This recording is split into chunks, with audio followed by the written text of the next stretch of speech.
Wasn't it cute when I was all excited over a single game the night before, talking about,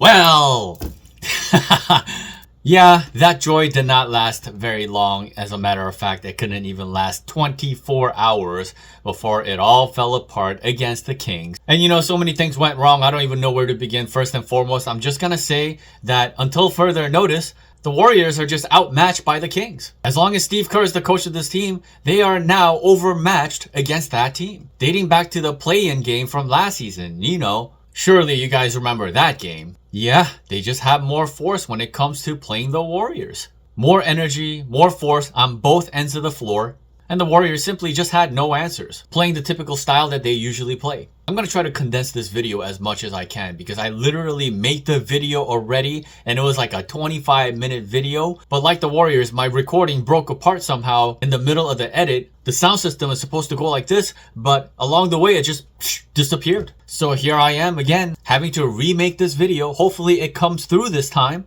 Something similar happened last night. YouTube ended up copyrighting my video and I had to re-upload all over again. And instead of uploading at 3 a.m. like I was supposed to, I ended up uploading at like 4:30 instead. We'll see what happens with this one. But again, I'm going to try to condense this as best as I can. I'm going to try to show you guys some film on some of the things that fundamentally went wrong for this team. First and foremost, I'm going to give credit to the Kings for playing an amazing style of basketball. They came out with energy and force and a sense of purpose. There's no wasted movement. There's no wasting time throwing the ball all over the place, left and right. They just got right down to their actions. Malik Monk being their point guard with De'Aaron Fox out. Him and Domantas Sabonis just came out firing. The ball is in Malik Monk's hands and he is controlling their offense alongside Domantas Sabonis. And he gets off to a hot start, 7 points and 3 assists in the first quarter. Meanwhile, the Warriors have 2 point guards, not 1, but 2. And neither of them act like point guards under this nightmare Steve Kerr system.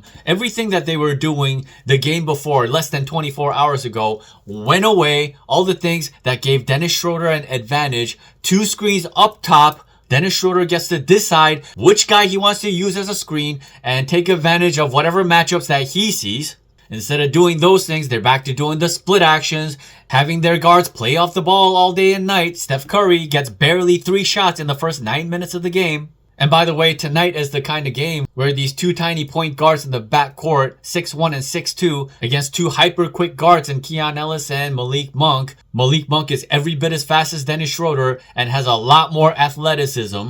So that's a mismatch and a disadvantage for Schroeder. And there's going to be various matchups when other teams come out more purposeful. This tiny backcourt combined with the style of play that they do is going to hurt the Warriors. This is why I keep saying the Warriors need to go consolidate their guard situation. They have a whole bunch of guards on this roster and none of them are truly starter caliber worthy. So go pick up an actual starting shooting guard with size that has great POA capability, 3D with some ball handling ability, so that ultimately you can use Dennis Schroeder off the bench as a 6-man. So this is a move they need to absolutely go and get done. I'm going to just make some quick points about the individual performances on the Warriors tonight. Dennis Schroeder was back to his old self. He had an aberration of a couple of good games and now he's back to 1 of 7 from the field, not being comfortable in the motion offense, facing a tough matchup to begin with. Think about this. Steph Curry and Dennis Schroeder had a combined 2 assists in this game.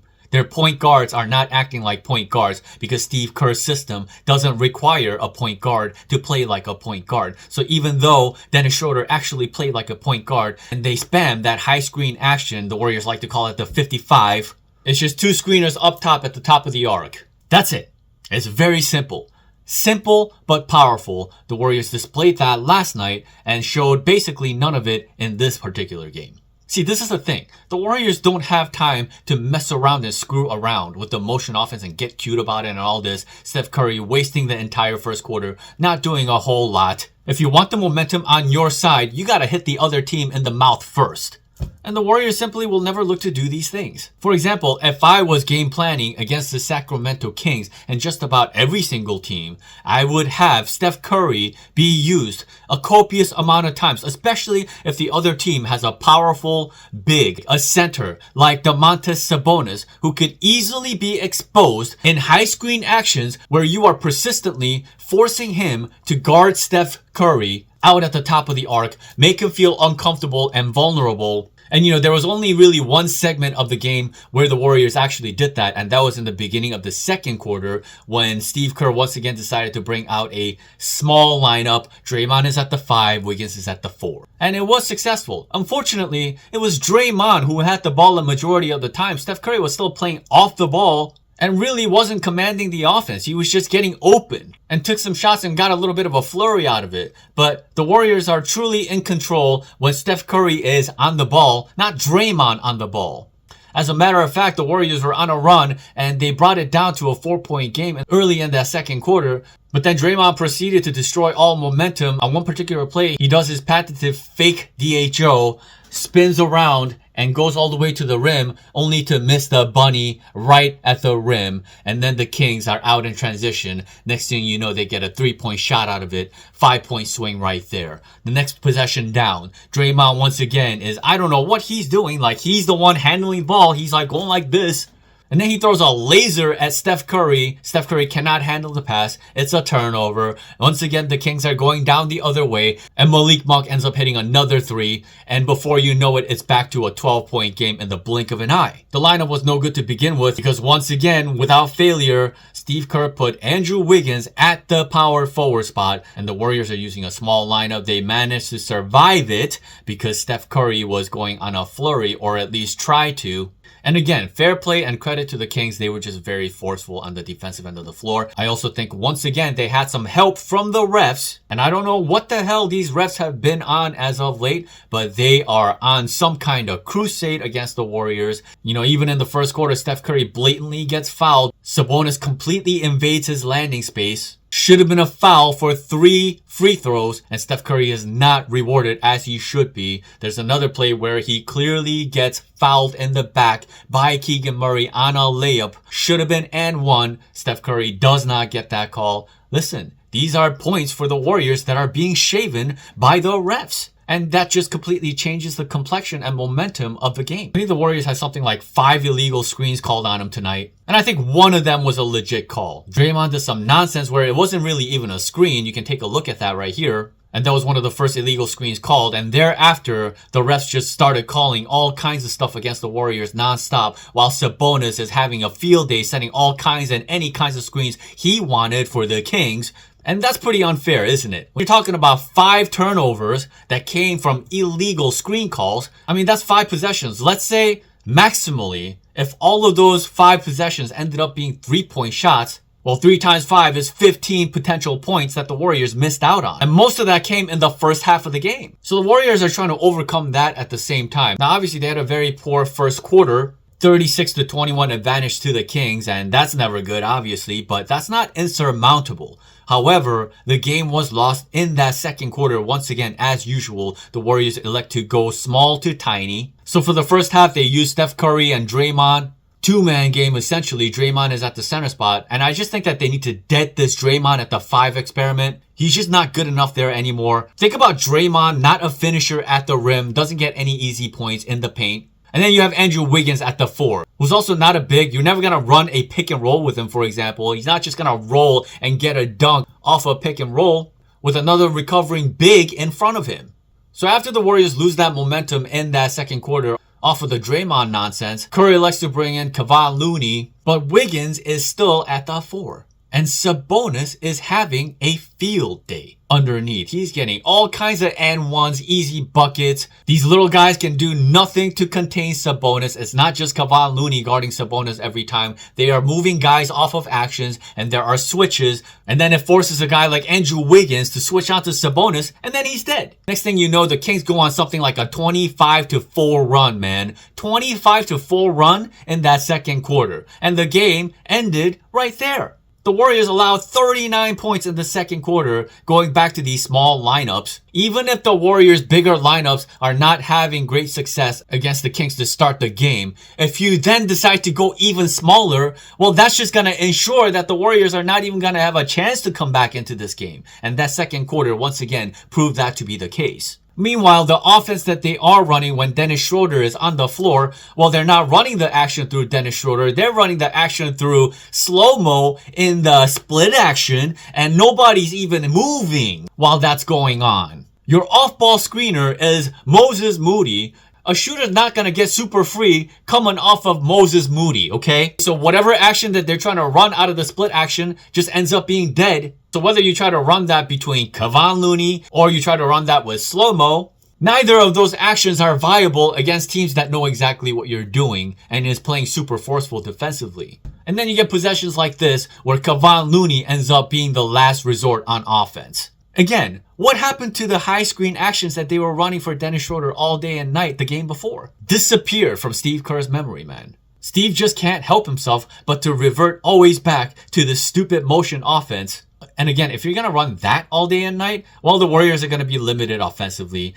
And it's like one way or another, whether Steve is putting guys out of position or running a completely suboptimal offense, something is going to screw this team and make them look way worse than they actually are. Some of these guys were just really poor tonight at the end of the day, just very low energy. Trayce Jackson gave the Warriors absolutely nothing on either end of the floor. Probably the worst game I've seen from him this season. Sabonis just completely had his way with him. So that was unfortunate. That was rough to watch. And yeah, at the end of the day, every player has a bad all-around game at some point, and this was Trayce's. No excuses. The guy was absolutely terrible tonight. And Schroeder, back to the motion offense, useless once again, 1 of 7 from the field. And for the love of God, man, Buddy Hield is a terrible basketball player. He is not a good basketball player. No team that is trying to contend for anything, trying to be a playoff team, anything like this, should have Buddy Hield in their rotation. This is not a true NBA player, man. Mike Dunleavy messed up badly on this one. 3-year contract for this guy. They need to find a way to get this guy off this team at all costs.